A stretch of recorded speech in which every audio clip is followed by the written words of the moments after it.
Usapang Agrikultura. Usapang Agrikultura.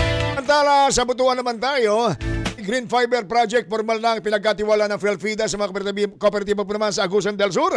Detalye ng balita si Dayanara Sumapad na hakin ng Radyo Pilipinas Butuan.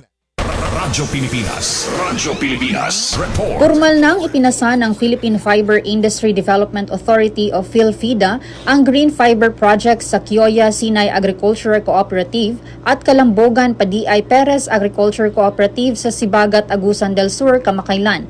Ang dalawang kooperatiba ang mga benepisyaryo ng programang ipinatutupad katuwang ang EcoWeb Incorporated.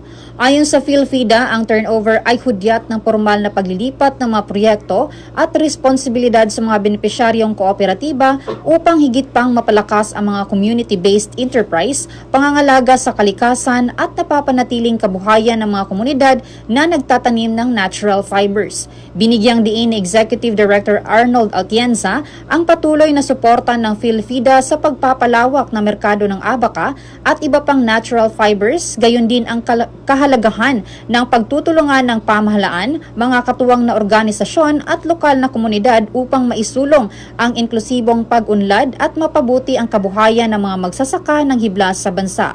Para sa Bagong Pilipinas, Dayanara Hake, Radyo Pilipinas, Radyo Publiko, Butuan. Usapang Agrikultura. Usapang Agrikultura.